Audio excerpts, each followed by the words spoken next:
Innovation, disruption, and big issues. This is Business Game Changers with Sarah Westall. Welcome to Business Game Changers. I'm Sarah Westall. I am so glad you're with me today. I have an amazing show lined up. We have Heiko Schmidt joining us. He is an icon in the music industry, especially in Germany.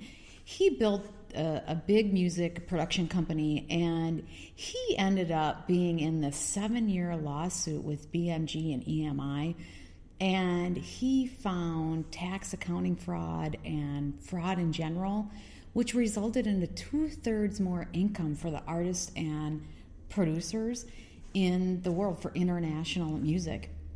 Still some problems today going on in that industry, but his work resulted in changes to laws in Germany, and they created an application where artists and producers were able to recoup up to 70 times their income and reduce the fraud and waste in that industry. Very interesting, especially if you're an artist or a producer in that industry. Listening to his story is really amazing. But since then, he's an entrepreneur at heart, and so he's always on the forefront of what's going on. He has a medical AI company that does face recognition for finding diseases. And they're able to find the disease based on your facial features well before you have symptoms. And he's going to talk about that and how that technology can be used in many different fields and how it's going to fundamentally change many industries. So he's going to talk about that. And then we're going to get into AI and how AI and medicine is, and data for yourself is a Wild West situation in the world, especially in the United States.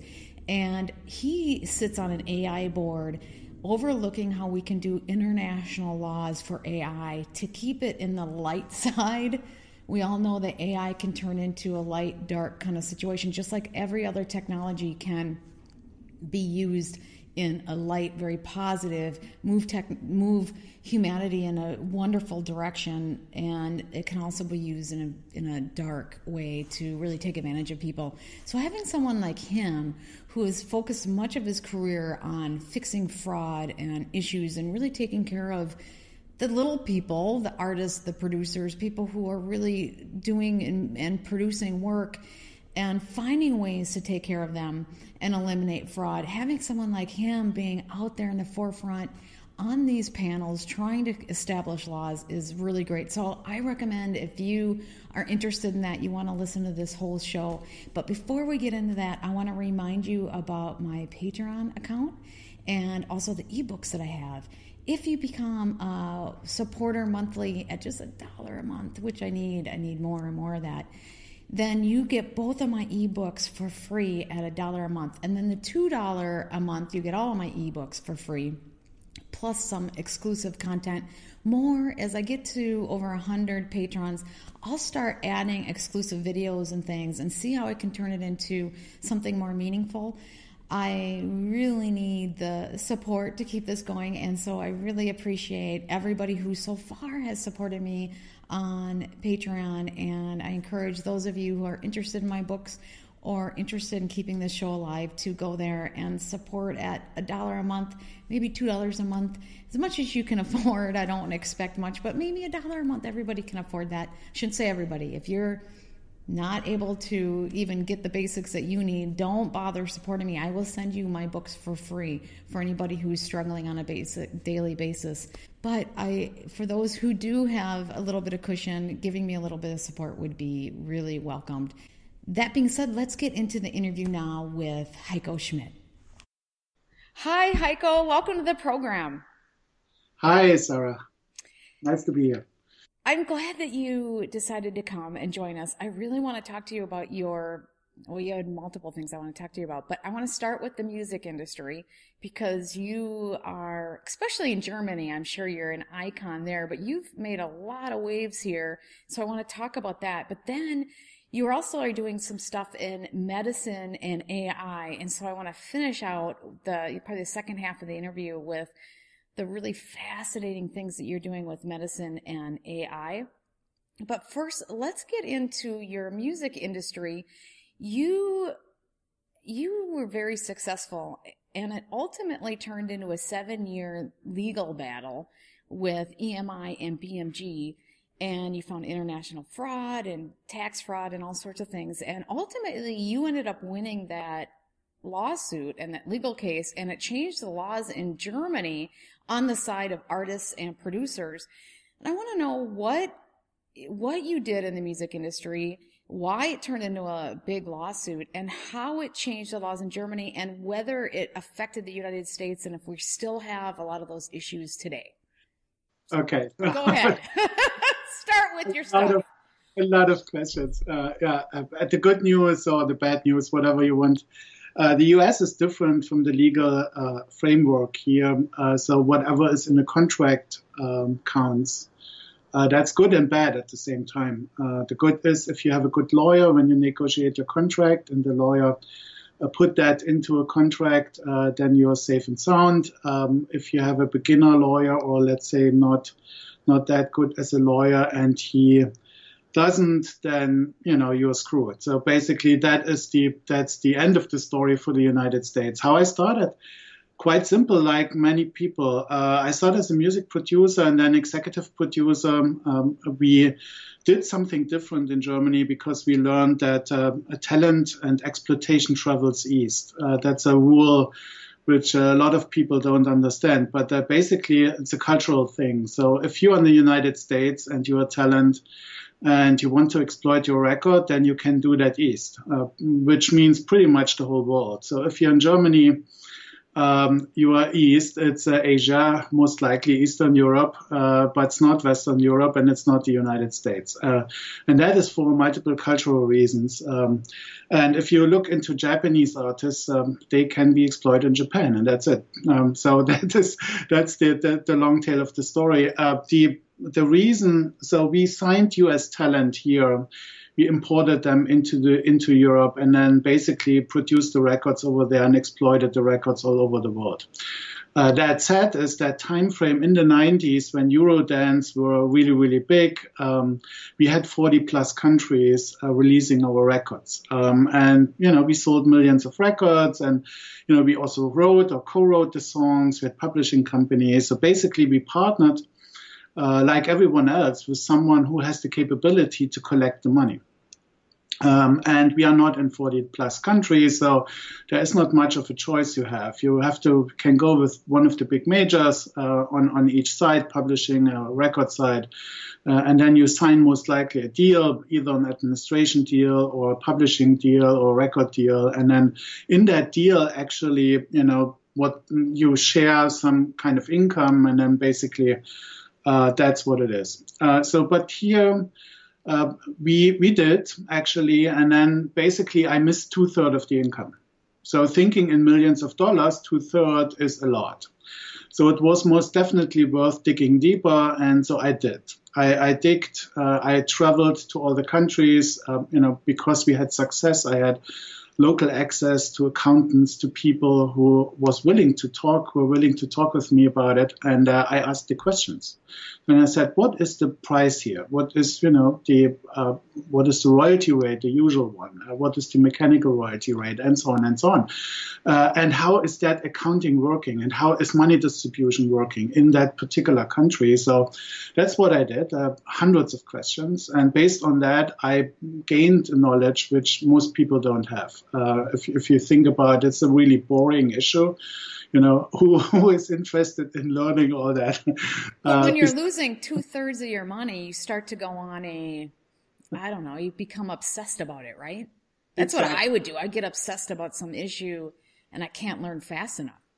Exactly. And then, cut a long story short, the result was people asking me, okay, what is the result of 2/3 of the money losing? And I said, okay, that's three major components. The one is actually human error. So if, a song is identified as an example by his songwriters and the name of the songwriter. So if there's a misspelling in the registration, then the money ends up somewhere else, not at your place, somewhere else, because, it cannot match in a database.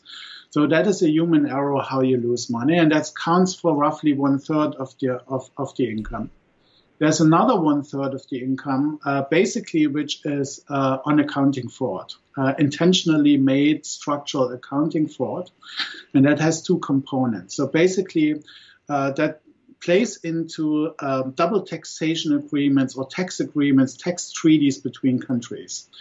So, if you are, let's say you are a songwriter in Germany and or producer and artist, and then basically you get money out of Japan, then it depends on where the headquarter of your record label or publisher is. And then basically the majors are doing that. They have a kind of an accounting headquarters somewhere. In that case, with BMG, it was Connecticut.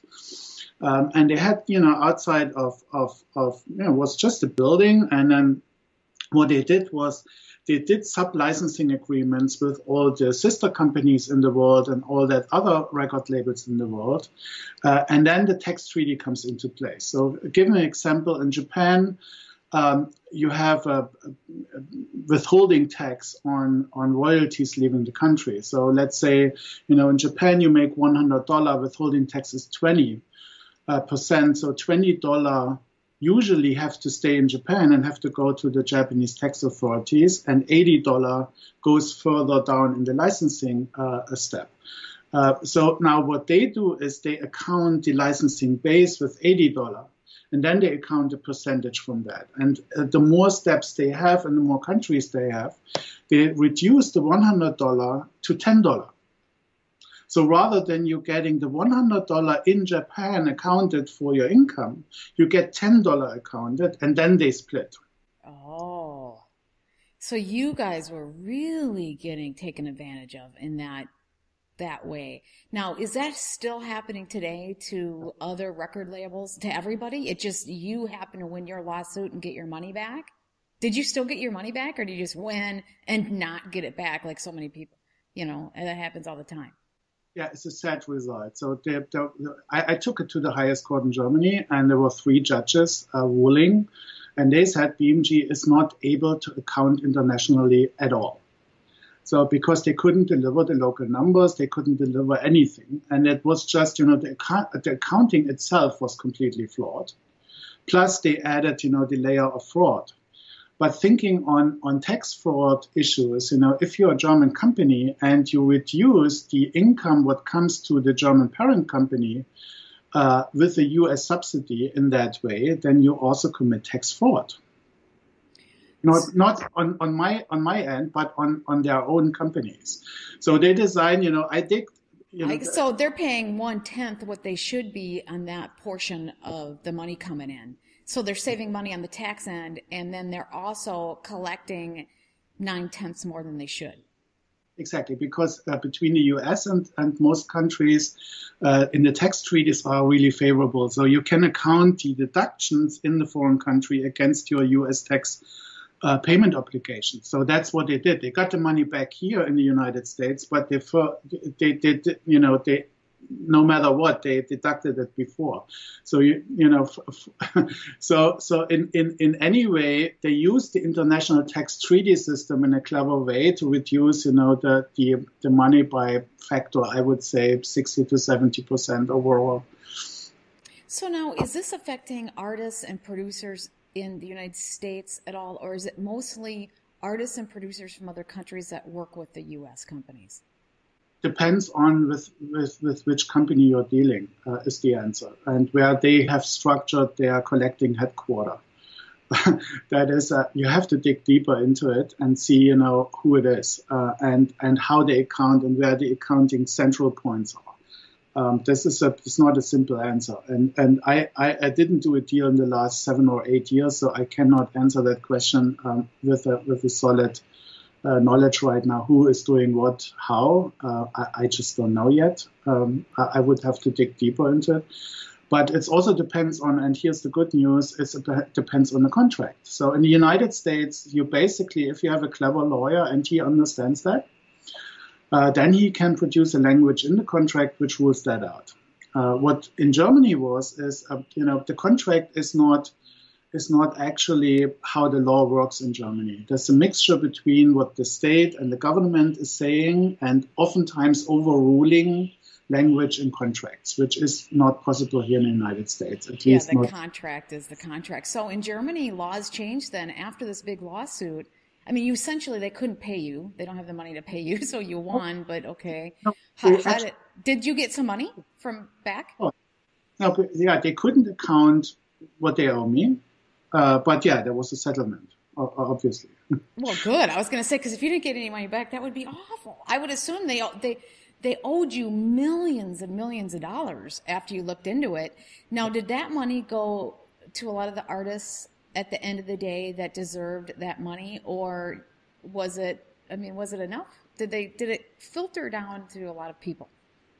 That means on our end, we got what we are, and we shared that with the artists participating and the songwriters and the producers in an equal way. So like our contracts were.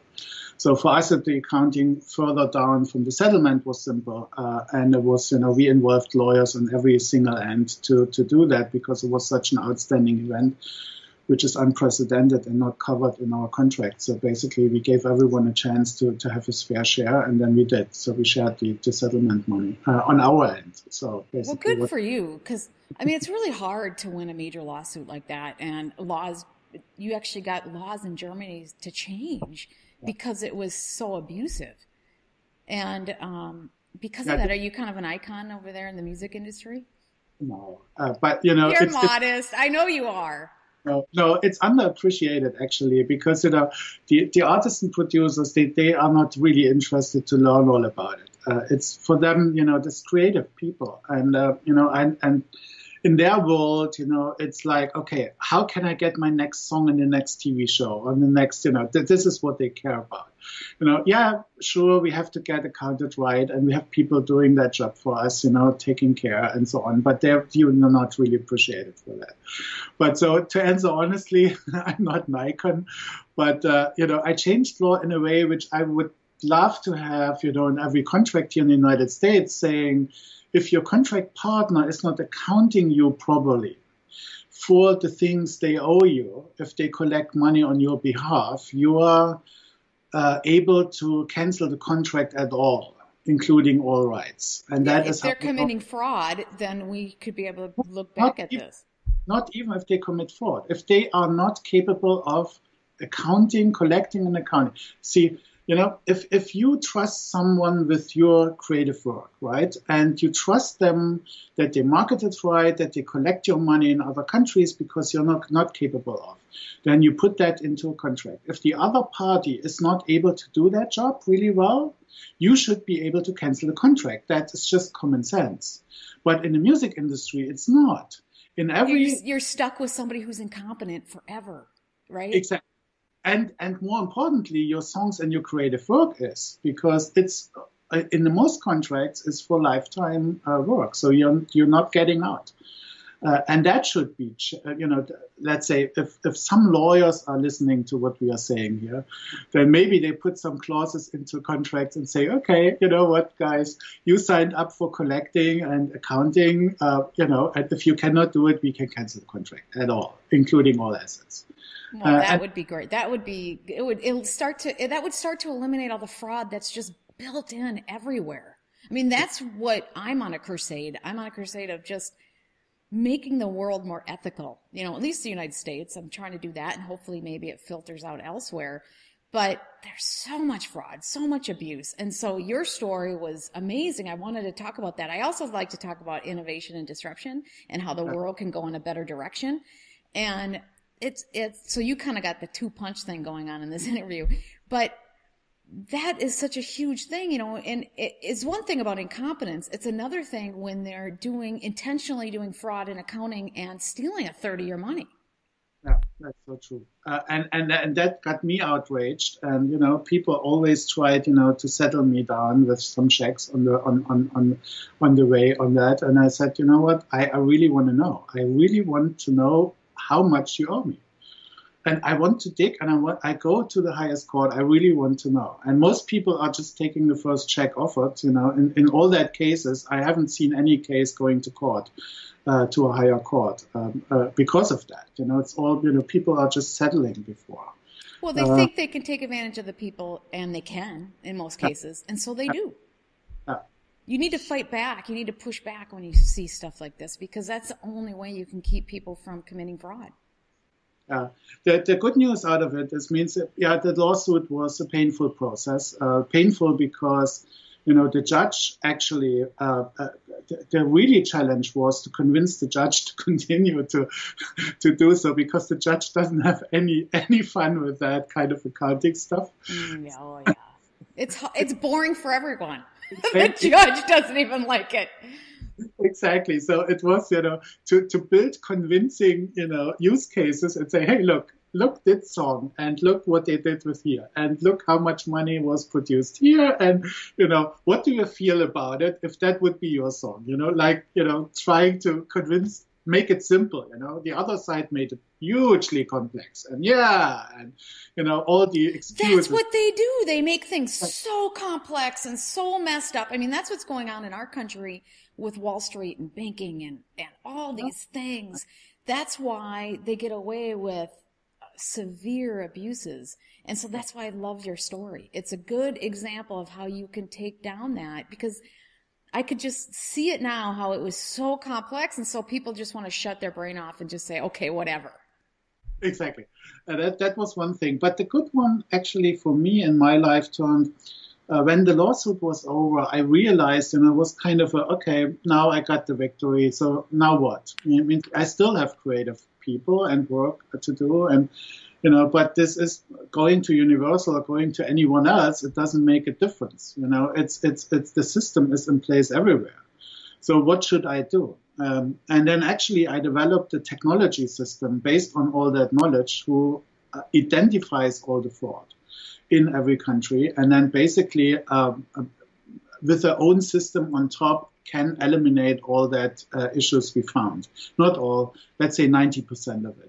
We cannot eliminate human error, but human error is human error. So now, do a lot of people use this? At least international production companies and stuff use this to help them make sure they're not in trouble? We got a lot of clients. When we started that system, we got a lot of clients within a year. Was just word of mouth. Word of mouth. We had 120 clients with huge catalogs and so on. And we pretty much every major artist internationally was part of that process. Not everyone, but we had a few, large catalogs. See, in the most cases, artists are locked with contracts for a long time with major record labels and major publishers. So basically, they cannot get out, even if they want to. So the ones who could get out signed up with it, and then new ones signed up with it. And people, are they still using it and trying to get into that system? Not anymore. The whole thing has changed at the end of the day. But also the revenue streams have changed a lot. The whole industry has changed. But it's a good example for how you stopped fraud. Yeah, it is. And the technology has worked pretty well. So for give you one example, the biggest increase in revenues we did on a 16,500 song jazz catalog, and it's a niche, of course. But we did 70 times the revenue. So basically, we got the catalog in with the revenues. We deployed the system, and we increased revenue by 70 times. That's amazing. I suppose your artists were just ecstatic. Means they, absolutely, and that was the way we then. Here in the US, try to leverage the system in a different way by buying up catalogs and then deploy the system and then flip it back to the market. But anyway, so this is just we did some entrepreneurial out of it, created a system which can help avoiding it, and that's the lesson out of it. That was the more fun part of it. So the lawsuit wasn't really fun. That was a pain. Oh, it's awful. Lawsuits. I went through a lawsuit that lasted a couple years. Oh, it was so awful. It was awful. Yeah. But, the entrepreneurial part after was really fun. So I have to say. Well, let's get into the more creative, high-tech stuff that you're doing. You're doing this medical AI face recognition to identify diseases just based on characteristics of someone's face. Can you tell us a little bit about that? Sure. The holistic approach, looking at people and is as old as human beings. So we have, since hundreds and thousands of years, doctors who actually looked at their patients and said, okay, I see things, and, I think that's this and this and this cause. So that is not really a new invention here. What new is actually that we put technology and science behind it and actually proved it. So I met a guy from Germany 2 years ago, Dirk Schneemann, and the guy is a master in the world in patho and in psychophysiognomy. And so he, brought me to that space actually in medicine. And he said, I can see that in the face. And I said, okay, let me dig into it. I have an engineering background, science background. So if someone telling me he can see that in the face, I doubt that first time. So then I digged up all the research available, and there were more than 300 clinical researchers in the world who tried to establish the correlation between facial features or let's say body features you can see and some specific diseases. Most of that were flawed by either were biased, or the sample size was not large enough, or some other flaws in the study. So I decided, what, we have to produce the evidence. I believe that there is a correlation. I strongly believe, as an entrepreneur, there is no science proof yet, but I believe it. So I started, setting up a collaboration with UCLA here in Los Angeles. And so we went in, and then basically we filmed heart patients' faces. So we went in with iPhone 6 Plus, now iPhone 7 Plus, and said to the patients, hey, can you, just say your name and, 2 words, and then basically move your head around in that way. And then we film you. And then please give us the permission to access your health record, so that we can correlate what we can find in your face with the actual diagnosis. So we did. We started 2 years ago. Now we have thousands of patients, heart patients from UCLA. We annotated the pictures. If you film in HQ quality, then you get, in our case, roughly 1,200 single pictures, frame by frame, out of that video recordings per patient. And so basically the scientists in our team, they started annotating what they can find. So we had an annotation tool, and then this and this. And so we annotated what we could find in the face, and then basically correlated that set of data with all the data in the patient file. So the diagnosis, the blood work, the treatment, the medication, everything else. And if you do that with artificial intelligence and deep learning, you find the patterns. You find the patterns you don't know. This is the one process. And the other process, we had the thesis, what was correlated exactly to what based on the Schneemann system, the guy I mentioned in the beginning. So in the beginning, we proved, his correlation. And then in the second step, we reversed engineered the process, and we deployed AI to learn about the unknown patterns. And the breakthrough was in May. This year with large enough sample size in heart patients. So we found amazing correlations. It's like mind-blowing. I'm a little bit... What diseases are you able to identify at this point? Tell me what some of these mind-blowing things that you found. Okay, I'll give you one simple example. I'm a heart patient myself, so since many years, and also UCLA heart patient. So basically, if you can see in my earlobe, I have a fault here in my earlobe on the left and on the right side. Mm-hmm. I'm not sure if you can see that properly, but this is one of the visual signs you can find if you have a heart disease correlated to some of the heart diseases. To answer your question, we focused on heart patients only with the clinical trial right now, and the reason for that is we had to. Medicine is highly complex, and we know also the points for some type of cancer. We know the points of some other type of diseases because it's in the medical literature and it's in the Eastern medicine and so on and so on. So, but we started with cardiovascular diseases for a reason, because every 40 seconds in the United States someone dies because of it. So we thought, okay, that's the largest group of people affected by it, and if we can develop a tool which can warn them years before they have symptoms. Then we can send them to a cardiologist, and the cardiologist can make a blood pressure treatment rather than a heart failure treatment. And that is so much of a difference. And so that was the idea behind it. And we went into it, we filmed it, and then we, produced the visual and scientific proof of the correlations, which is amazing. So I'm really proud of that part of it, because all the other 300 studies I found, they couldn't. So we are the first ones in the world to actually have a solid, scientific, unbiased proof of that correlations. So now, how incredible is that? So have you been able to take your stuff and help somebody with that? Do you have actual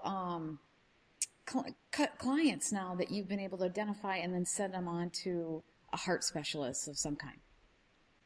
We have something, but not based on the algorithms yet. So we know what we call points of interest, and we have established the hard correlation between that. We had some. There's a really good part. When we started, I produced a video for our website, and we hired actors to, act a little, thing. And then a daddy is on his old car, and it's a relationship to his son. And then all of a sudden, the daddy dies because of a heart disease. And then the camera steps back, and then basically we show what the guy could do if he wouldn't have a heart disease and was treated. So he could see his son growing, he could see his son, marrying, and so on and so on. And basically, so we did, and while we are shooting that, Dirk said, the guy, can you see that in his face here, and can you see that here, and can you see that here? The guy actually has a heart disease. Can you ask him if he knows that? So basically, So your actor actually had heart disease. Exactly. Wow, So I asked him, and he didn't know. He didn't know. And then did you get him to go to the doctor and take care of it? Yeah, he did. And he was diagnosed and then basically treated. So that was a real story out of real life. Dirk has a few others with cancer, breast cancer, and so on out of Germany, which is amazing. So, the system works. To get it scalable with machine vision algorithm is a different animal. And it's highly complex from the technology point of view, because first of all, you have to train machine vision algorithms to pick that up automatically. So what the human eye and the brain behind it can see is one thing, but to give that to AI and machine vision algorithm is a highly complex undertaking. And that's what we do right now. So we train machine vision algorithm to pick that up automatically in the face. That's the step we will accomplish until the end of this year. And then, the app will be available, and it's the first app which I call passive health screening. So passive health screening is when you don't have to think about an app anymore. So it's a completely new user interface. So you download an app, you give the app the permission one time to screen your face. That's it. And then you can forget the app.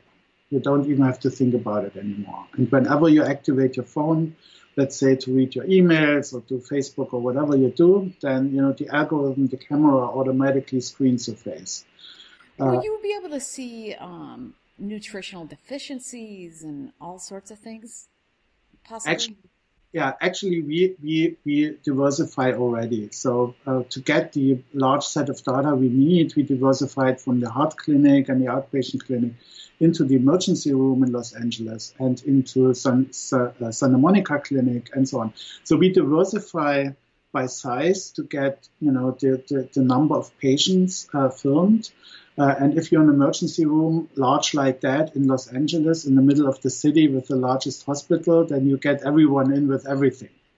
So basically, we film everyone with everything and get access to the health record. And that is the natural diversification we have automatically, because we do exactly the same thing. We annotate what we find, and basically we correlate with the patient's health record, and then the algorithm will find the patterns. So to answer your questions, yes, we will find a lot of more stuff in the next few years, and then update the software basically with the different versions of it to get more and more diseases involved.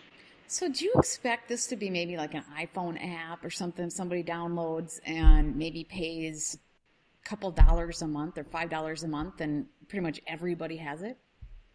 That's what it is. How do you expect this to fundamentally and ultimately change medicine? In a very simple way, if you analyze the healthcare market in general by business, then you see two triggers how business is triggered in healthcare. The one is the fear of getting sick. So basically, you have on the left side a lot of products, which is Fitbits and Apple Watches and so on, basically monitoring you somehow, or 23andMe, and giving you some predictions about if you sometime in the future might get sick. The problem with that is it's not imminent.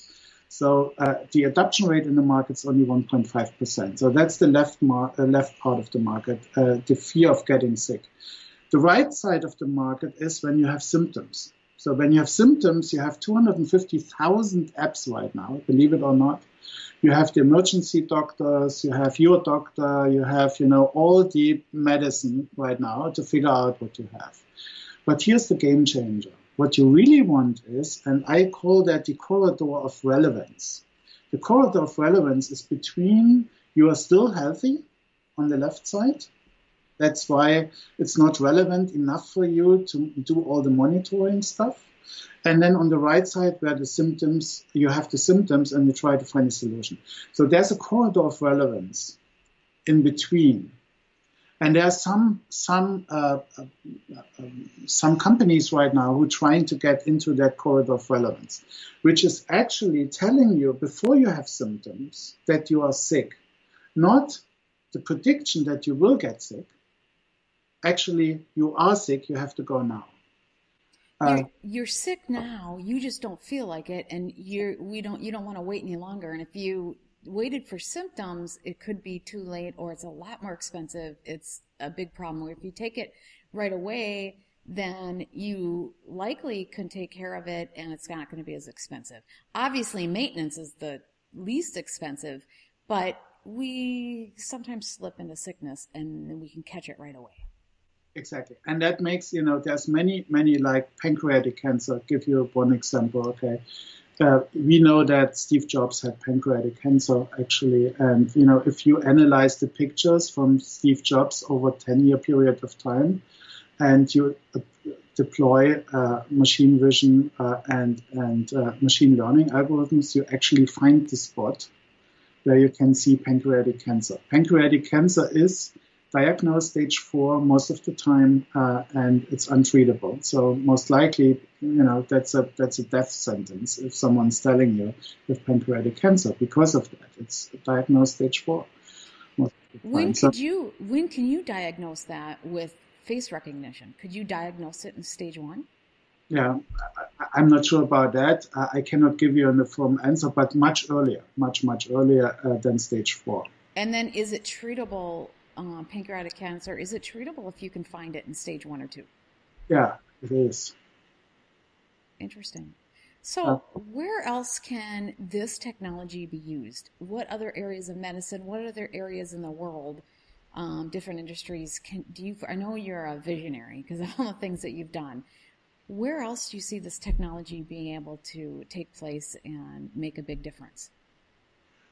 Dirk has another intelligence layer, how we call it. So basically the medical part is an intelligence layer. So we have the technology has points of interest, and that's how we call it. Like the earlobe fold I did show you a while ago is a point of interest, and the machine vision algorithms pick that up and tell you. So because we have established the clinical evidence that this is a correlation. So that's the one technology. The other technology Dirk has, which is an interesting one, is he can extract 100 character items out of your face picture. And that is something which has a different underlying technology, psychophysiognomy, which is bringing facial features in correlation. It's not points of interest, it's a different science, underlying science. I think that has a huge potential to nearly disrupt every market. And for that particular intelligence layer, we have so many people who really wants to have it.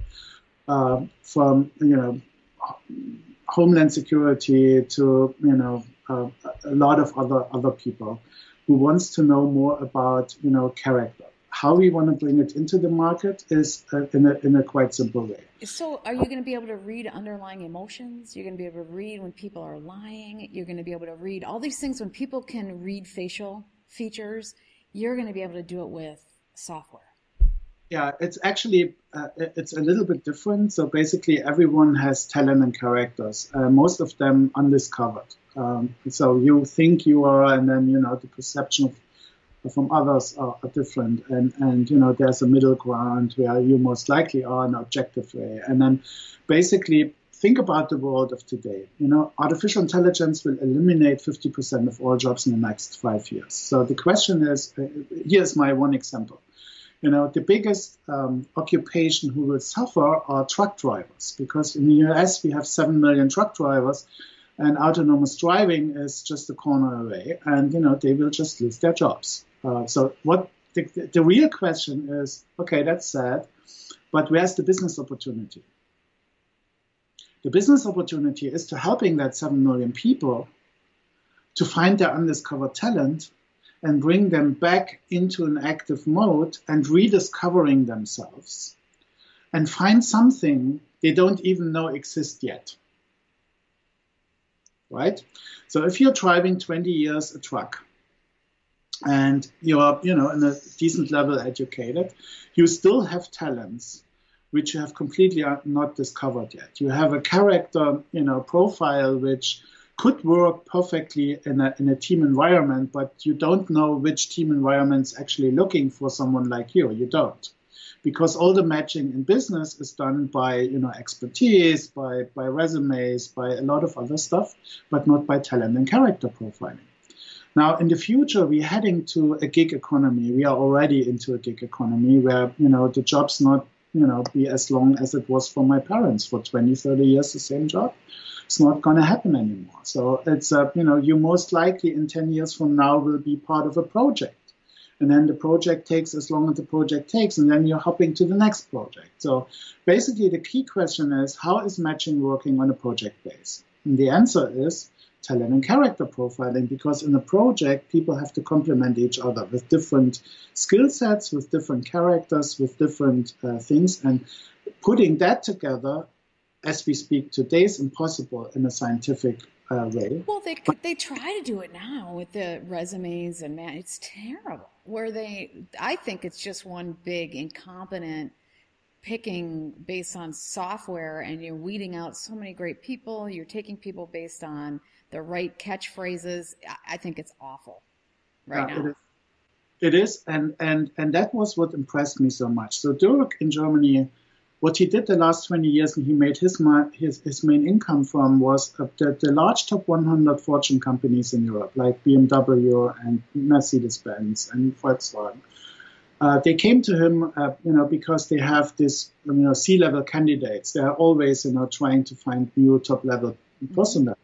And they hired headhunters for that and said, okay, we need a new CEO or new CFO or new whatever for that and that and that daughter company. And can you help us? Here are the 5 candidates we have figured who perfectly fit. But now here are the face pictures. Give us a full character profile, full talent and character profile based on that face picture. And so he got the face pictures and he did all that analytic work. With 4,000 of them over 20 years. And he placed more than 300 in top-level positions based on that system. And it's an analog system, so he learned that. He developed that. Do you think that those people are happier? Is it a happier two-way thing, or is it people are going to be stereotyped to the nth degree? It's a very relevant question you're asking, and I'm glad you did. Because that is exactly how it is. So to give you an answer, one of the owners of these companies are billionaires, obviously, and they have sons and daughters and always trying to get them, into the business and trying, to be the next generation business leader and all the kind of stuff. And most people don't want to because, they are not talented in that sector. They really have other talents they want to follow up. and so on and so on. So what they came to Dirk is said, you know what, I have these 4 kids, and what do you think about who is, the best one to take over the business and who not and why? So they came to him, and he made the right decision, actually. He really did. So the one favorite son from the one guy, actually, who the father thought he is the best one to run the business, Dirk did the whole profile, and then it figured out he's not. He absolutely is not. So it was a good outcome for the son and for the father in both ways. The son was completely freed up from all that pressure. With that huge billion-dollar company, he should fill the shoes from his father, and he really didn't want to. And then basically he felt uncomfortable with it. And the father was so focused on that one son, for one simple reason. But, so he broke that kind of, paradigm and helped both of them. So the answer is yes, you help both of them. Yeah, because I can see it being both a light and a dark, Technology it brings really good things, and then there's some dark avenues that come in this, and it's every technology and where we're going, and it depends on how we use it, and we make sure that we don't. There has to always be some out clause or something so that we don't force people unexpectedly in a way, because sometimes maybe you have some underlying passion that doesn't fit your character right now, but you could develop it. Exactly. So our go-to-market strategy is quite simple with that. We roll it out as a learn more about yourself and your friends. So you can, make some pictures. Who doesn't want to know more about himself? So it's just... sometimes you don't, but yeah. You're right. So basically we give you that, and then what we do is, and here comes artificial intelligence, here's the bridge. So I promised Dirk, I convinced him actually to move full-time to the United States last year. So I took him out of Germany as a super talent, and I said, okay, join me here in the US. And what I promise you is following. We will feed your knowledge you have developed into neural networks, into artificial intelligence. And then we will build feedback loops, how it's called, to make it even more accurate. Because you have seen 4,000 people. This is nothing for artificial intelligence. Artificial intelligence can easily see 40 million people. And building feedback loops makes your knowledge, your system, even more accurate in a way you couldn't do yourself. So basically, that's what we do right now. So we're feeding neural networks with what he knows and actually building simple apps, creating feedback loop. One feedback loop is quite simple. Is you think you have that type of character and you have that type of talent, but it's you. That's your self-reflection, right? Most likely not true. Most people, it's not true. So you mean you walk around thinking you're great at something and you're really not that good? It's kind of like the... Happy Gilmore, where he thought he was a hockey player, but he really wasn't. He wasn't that great. And you actually maybe you have talents you never discovered, right? So, that's kind of a cool thing. Exactly, it is. So basically, what we deliver to you is some kind of character profile, talent, undiscovered talents, and then we ask 10 of your closest friends and family if the character assessment is true or not. So basically, step by step by step, and we incentivize them to do so. So basically, you have both. You have your self-reflection if you think it's right, and then you have the 10 closest people to you who actually know you better than yourself. So then they can say, yeah, that's correct, or that's not correct. So basically, that is what artificial intelligence needs as a feedback loop to actually, in over millions and millions of that analytic stuff and profiles we build, over time, making that assessment more accurate.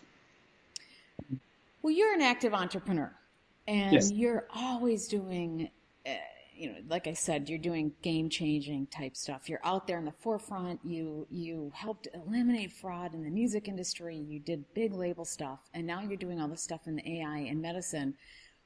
What other stuff are you working on? I bet you have a couple other things in your back pocket. Yeah, sure. So actually, there's two things. The one is I actively joined policy-making processes in AI, which is, obviously the dark or light part of that whole business. So I see both sides, and I see how governments have to work together. This is not a national thing, it's an international thing. Governments have to work together to produce some rules in AI. You can easily destroy human beings with AI. It's absolutely possible. And, like nuclear weapons and all that kind of stuff has some rules established on an international level. And thanks God, because otherwise, we wouldn't be alive. AI desperately needs it because right now it's Wild West. Everyone's doing whatever he thinks he can do. Well, AI needs it just like human genetic modification needs that too, and doesn't have that. So I'm so happy that you're involved, especially somebody who has worked so hard to eliminate fraud in the past and has seen that. It's really great to get someone like you working on a panel like that and be on the light side of really moving AI forward because you know what it could do for you as well. I have to have you back periodically to talk about where that panel is and where internationally we're going with that. But keep going.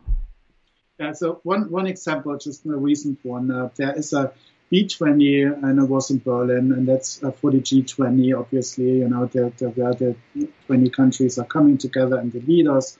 And it was a panel about AI and especially healthcare, because healthcare is becoming the largest part of our economy at all. And it's relevant for every one of us. So basically, there is one thing, if you dig deeper into it, what holds the groundbreaking innovations back? And the answer on that question is the legal framework isn't there how patient data can be used. And the reason why not is because the countries have to decide what they really want. Everyone says patient-centered care is what we want.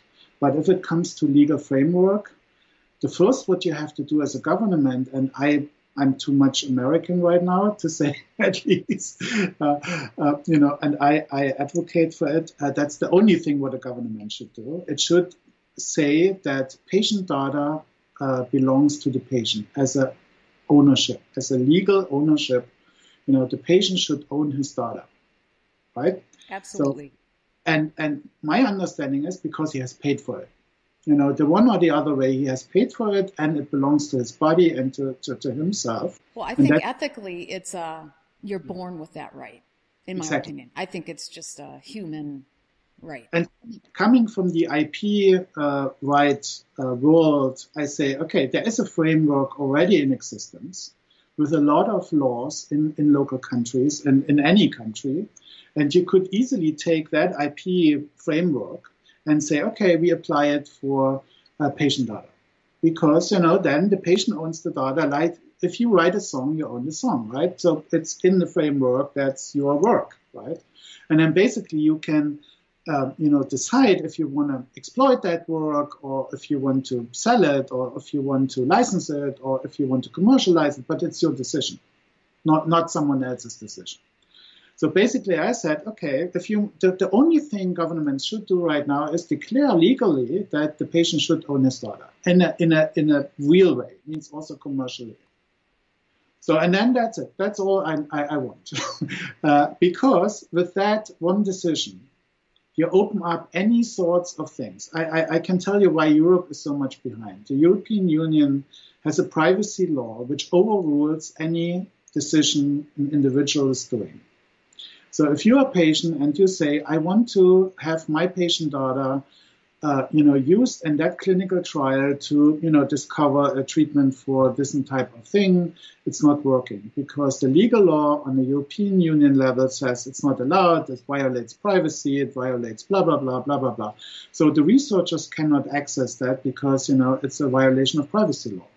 In the United States, it's the opposite way. In the United States, we have a gray zone. No one has decided who owns it. So the Wild West is now coming. So everyone claims that he owns it. The hospital says, I own it because I store it. Nobody owns it. I own my own data. That has to, I agree with you 100%. That's so important. So now I was just... This is a huge concept. Keep going. Yeah, I was just with a huge hospital, right? And a huge hospital seeing, all that groundbreaking stuff popping up right now because of AI. And they came up, oh, that's nice. We have all that data. Let's commercialize it. And I said, and then they offered me that data, and I said, okay, so we have all that patients, and we have that, blah, blah, blah, blah, blah, and do you want to do that? But you have to pay for the data. And I say, you cannot sell me something you don't own. They can sell you the service of aggregating and delivering it, but they can't sell you the data. Exactly. So that's the completely point. And then we going deeper into quality of data and how you want to have it as a researcher. And yeah, there is a service to make and a business to do.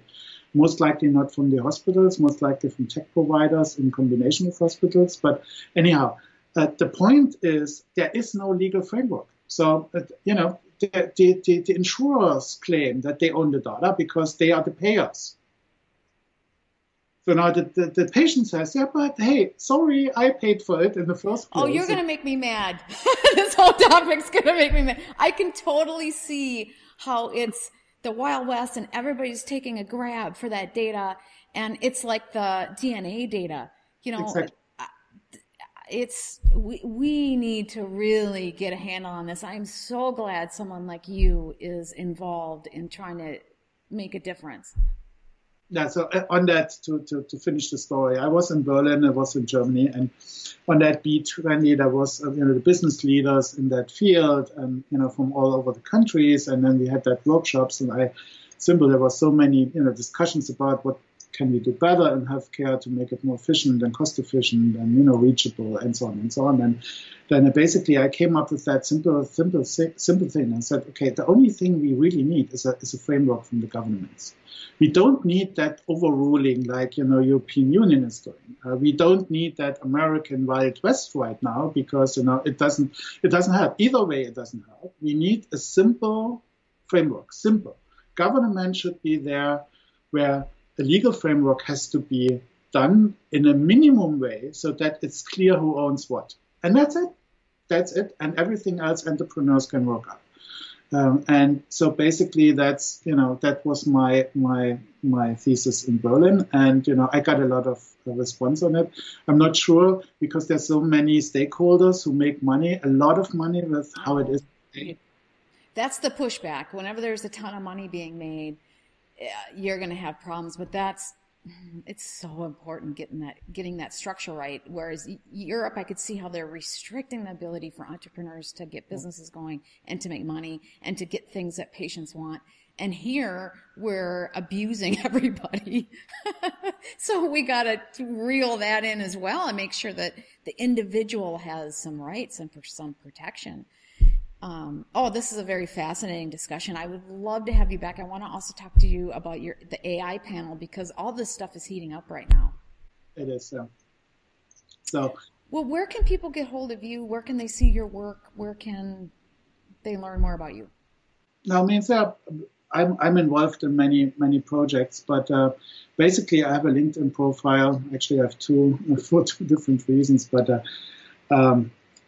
People can contact me and do so all the time on LinkedIn and basically saying, okay, here I have this problem or I have this project, you can help. And I'm doing the same in the opposite way. So right now, we are looking for data engineers and data scientists and so on. So I'm reaching out to a few on LinkedIn. And, we're also building some expert groups as we speak, with the smartest and brightest from universities and politics and lobbyists and so on.